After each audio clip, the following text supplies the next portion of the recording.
আইনশৃঙ্খলা বাহিনী তো নির্বাচনের আগের দিন থেকে এখানে আমরা নিরাপত্তা নিয়ে কাজ করতেছি। সেই ধারাবাহিকতায় আমাদের যে জাহাঙ্গীরনগর বিশ্ববিদ্যালয়ের জাকসু নির্বাচনে এখানে আমরা সকল গেটে নিরাপত্তা ব্যবস্থা জোরদার করেছি। একই সাথে ভিতরে ক্যাম্পাসের ভিতরে মূলত এই যেটি এটি সিনেট ভবন, এখানে নির্বাচন কমিশন যেখানে ভোট গণনা চলছে, এখানেও আমরা যথেষ্ট নিরাপত্তা ব্যবস্থা রেখেছি। আর একটি বিষয় হচ্ছে যে ফলাফল ঘোষণার যে সময় বেশি লাগতেছে, এটির কারণটা হচ্ছে যে গতকাল থেকে আজকে পর্যন্ত হল সংসদের কাউন্ট হিসাবটা ওনারা করেছেন। এর মধ্যে আপনারা জানেন যে আজকে ওনাদের একজন সহকারী অধ্যাপিকা উনি ইন্তেকাল করেছেন।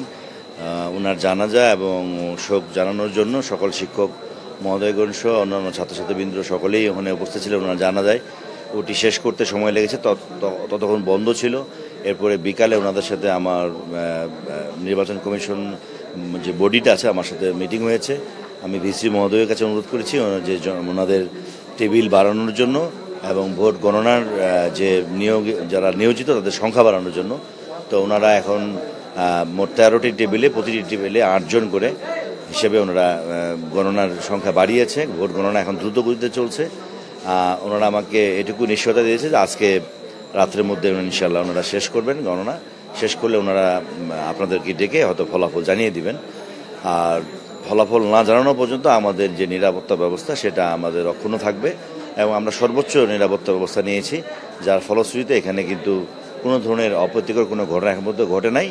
আর যেটি মিছিল অথবা বিভিন্ন যে কথাবার্তা, এটা তো একটা 33 বছর পর একটি জাকসুর যে নির্বাচন, এটি অনেক বেশি উৎসাহ এবং উদ্দীপনা নিয়ে ভোট দিয়েছেন এবং যারা প্রার্থী যারা অধীর আগ্রহে আছেন, এতে স্বাভাবিকভাবেই একটা উত্তেজনা থাকেই। যে কোনো কম্পিটিশনে এটা একটা অনেক বড় ইউনিভার্সিটির একটা নির্বাচন।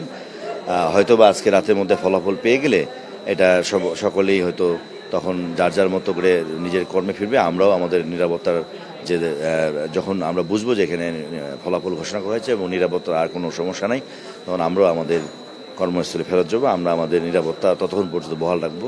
আশা করি কোনো সমস্যা হবে না। বহিরাগত এই অভিযোগটা আমরা শুনেছি, কিন্তু বহিরাগত কেউ প্রবেশ করলে আমাদের কাছে বহিরাগত অভিযোগটা আসে না। আসলে আমরা অবশ্যই বহিরাগত ব্যক্তিকে আমরা আমাদের আইনের আওতায় হোক অথবা আমরা বিশ্ববিদ্যালয়ের কর্তৃপক্ষের কাছে আমরা উপস্থাপন করতাম। কারণ প্রতিটি গেটে আমাদের নিরাপত্তা রয়েছে, ভিতরেও আমাদের গোয়েন্দা রয়েছে।